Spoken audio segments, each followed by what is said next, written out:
The end of spy universe. क्या ये spy universe का अंत है? इसके बाद स्पाई यूनिवर्स की फिल्म्स नहीं आएंगी। बहुत से लोगों को टीजर एवरेज लगा, बहुत से लोगों को टीजर अच्छा लगा और बहुत से लोगों को टीजर भाई वॉर 1 जो आई थी ना उससे कम लगा। मतलब कहने का है कि सेम पैटर्न रखा है। उसमें भी चेस सीक्वेंस डाला था, उसमें भी भाई साहब टाइगर श्रॉफ वर्सेस ऋतिक रोशन था, उसमें भी जहाज वाला सीन था, चेजिंग सीन्स भी सेम थे, ऑलमोस्ट फ्रेम भी सेम है। बहुत से लोग इसको कंपेयर कर रहे हैं। कुछ लोगों को तो लग रहा है ये कोक या थम्सअप का एड है या फिर ड्यू का एड है जो ऋतिक रोशन बनाते हैं, डर के बाद जीत है, ये है वो है। तो कुछ लोगों को भाई जो एक्सपेक्टेशंस थी, जो बार सेट किया था वॉर 2 ने, वो इसमें नहीं दिखता हुआ नजर आया है। और एनटीआर के फैंस को, कुछ लोगों को एनटीआर का भाई एंट्री बढ़िया लग रहा है और कुछ लोगों को भाई ऋतिक के सामने वो फीका लग रहा है।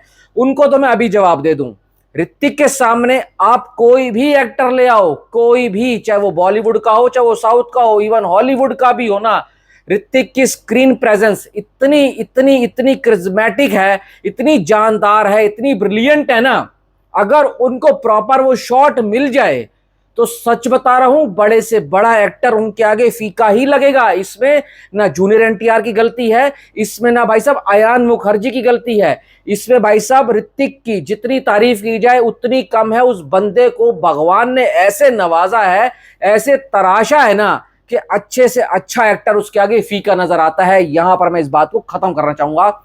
आगे बढ़ते हैं।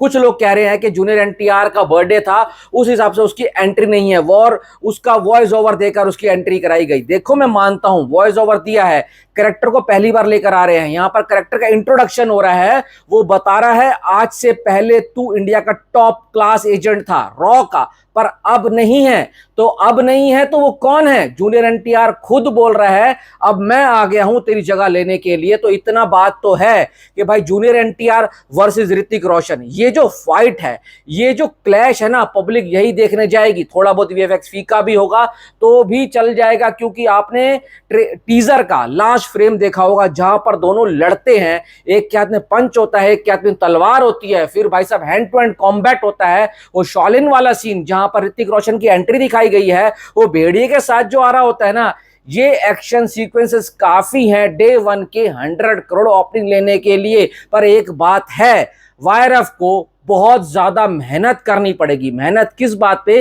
देखो पब्लिक की अगर शिकायत है तो उसको दूर करना पड़ेगा। अभी बहुत वक्त है अगस्त में, तो इनकी जो पब्लिक की भाई साहब कंप्लेंट है कि हाँ भाई वीएफएक्स बहुत बेकार लग रहा है, बहुत लेजी लग रहा है, हेजी लग रहा है, तो उस हिसाब से इनको पॉलिश कर सकते हैं। वीएफएक्स कोई बड़ी बात नहीं है वायरफ के लिए, इस वीएफएक्स को सेट करना और सीजीआई को एकदम बढ़िया कर कर लेकर आना। भाई देखो, हो सकता है हमारे को यहां पर लगा और पर बड़ी स्क्रीन पर देखेंगे क्या पता अच्छा लगे, बट मैं कहना चाहूंगा वायरफ इतना बड़ा प्रोडक्शन हाउस है, यहां से वो ओपिनियन लेगा और वहां से वो काम करना चालू करेगा।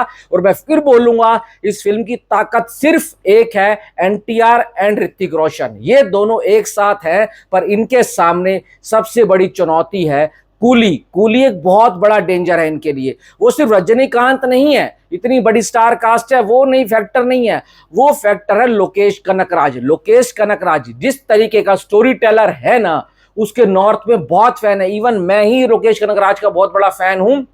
देखो लोकेश कनगराज ही सिर्फ फर्क डाल सकता है कूली को हिंदी मार्केट में ऊपर लेकर आने का। अगर वॉर 2 थोड़ी सी ढीली पड़ती है और उसका वही पैटर्न लोगों को लगता है जो पठान का था, जो वॉर का था, जो टाइगर का था, और अगर थोड़ा बहुत उन्होंने पाकिस्तान प्रेम दिखा दिया ना, तो इस वक्त जो देश के अंदर माहौल है ना, तो वॉर 2 उल्टे पैर भी गिर सकती है, औंधे मुंह भी गिर सकती है। पर आपने भी एक रिपोर्ट देखी होगी, आदि चोपड़ा ने अपने सारे राइटर्स को बोल दिया था कि अगर कुछ ऐसा है तो उसको चेंज करो, और कुछ लोग बोलते हैं वही पाकिस्तान की वार है। तो देखो एक बात आपको मैं कहना चाहूंगा, जब हमारा दुश्मन देश ही पाकिस्तान है, इन्होंने अभी क्या करा हमारे साथ आपको पता है। उसके बाद जो हमारे आर्मी ने, फौजियों ने बदला लिया, उसके बाद आपको पता है क्या माहौल बन गया था देश में। तो पब्लिक देखना तो चाहती है इसी चीज को, इसी क्लैश को देखना चाहती है। और ऋतिक है तो विश्वास है कैसे भी होगा ना, एक एवरेज स्टोरी लाइन भी होगी ना, पठान की भी एक एवरेज स्टोरी लाइन थी, तो भी ये फिल्म कमाल कर जाएगी। और एक बात है, अगर ये फिल्म 1000 करोड़ से कम कमाती है वर्ल्ड वाइड, तो मैं बोलूंगा भाई अंडर परफॉर्मर है, क्योंकि इसके पहले 3 दिन ही ना 250 से भाई साहब पहले 3 दिन में 250-300 करोड़ बोल रहा हूं, पहले एक दिन ही 200 करोड़ आएगा, पहले 3 दिन ही इसको 450 से 500 करोड़ के क्लब में लेकर जा सकते हैं अगर स्टोरी लाइन में दम हुआ तो। भले ही कूली से सामने हो, कूली को स्क्रीन्स मिलेंगी पर इतनी नहीं मिलने वाली, क्योंकि वायरव के सामने बड़े से बड़ा खिलाड़ी फेल हो जाता है।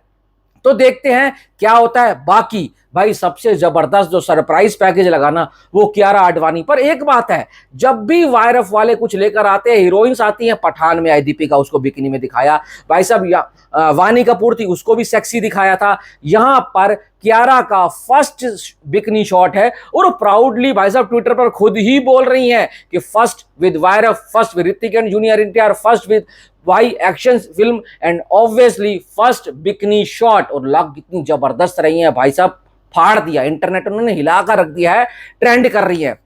और एक चीज मुझे ये अच्छा लगा है कि भाई ओवरशैडो ना ऋतिक ने एनटीआर को करा है, ना एनटीआर ने ऋतिक को करा है। पर एक बात है कि ऋतिक है ही ऐसा बंदा, उसको 2 फ्रेम दे दो बड़े से बड़े एक्टर के साथ ना, वो बंदा खा जाता है। वो वाला सीन देखो जो उसका पहला शॉट आता है क्लोजअप आई वाला, आंखों वाला, फिर वायरफ लिखा हुआ आता है और उसके बाद कट टू नेक्स्ट शॉट, वो जो भेड़िए वाला सीन आ रहा होता है, उसके कपड़े बड़े फटे होते हैं और जो उसके ट्राइसेप्स और बाइसेप्स का साइज होता है ना, वो भाई साहब दिखा रहा है कि ऋतिक रोशन क्या है। मैंने कल भी आपको एक वीडियो बनाकर बोला था कि भाई ये फिल्म इतनी इंपॉर्टेंट है, इतनी इंपॉर्टेंट है कि ये ब्रिज तैयार करेगी पठान 2 के लिए। ये ब्रिज तैयार करेगी किसके लिए? अल्फा के लिए और आने वाले स्पाई यूनिवर्स की फिल्मों के लिए। अगर वॉर 2 नहीं चली तो स्पाई यूनिवर्स का एंड हो जाएगा। तो वॉर 2 भाई साहब आदि चोपड़ा को पता है, अयान मुखर्जी को भी पता है, ऋतिक एनटीआर को भी पता है कि वॉर 2 कितनी बड़ी फिल्म होने वाली है और वॉर 2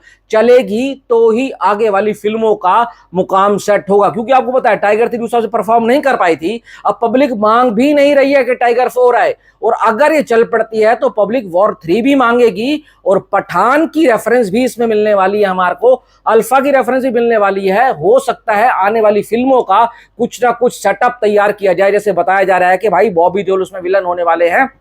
हो सकता है कि बॉबी देओल की भी कुछ ना कुछ एंट्री दिखाई जाए, और अगर शाहरुख खान की एंट्री हो गई, एक छोटा सा भी ग्लिम्स आ गया, पठान का म्यूजिक ही बजा दिया, तो वो बहुत है थिएटर्स को फाड़ने के लिए। और एक बात आपको मैं और कहूंगा डंके की चोट के ऊपर कि जूनियर एनटीआर कोई छोटा मोटा एक्टर नहीं है, ग्लोबल सक्सेस दिया था आरआरआर ने, तो वो सिर्फ एक फिल्म के लिए तो नहीं आया है कि एंड में कबीर के हाथों मर जाएगा, उसको शहीद दिखा देंगे या फिर कुछ भी है और वो खत्म हो जाएगा। भाई वो आया है लंबे समय तक टिकने के लिए, आने वाली फिल्मों में काम करने के लिए। तो यहां से मेन स्पाई यूनिवर्स सेटअप किया जाएगा, उसको खड़ा किया जाएगा और आने वाली फिल्मों से कनेक्ट किया जाएगा। मुझे नहीं लगता किसी भी हाल में कमजोर होने वाली है। बाकी आपकी क्या राय जरूर बताना, और वीडियो में कुछ अच्छा लगा है तो चैनल को सब्सक्राइब जरूर करना। Thanks for watching.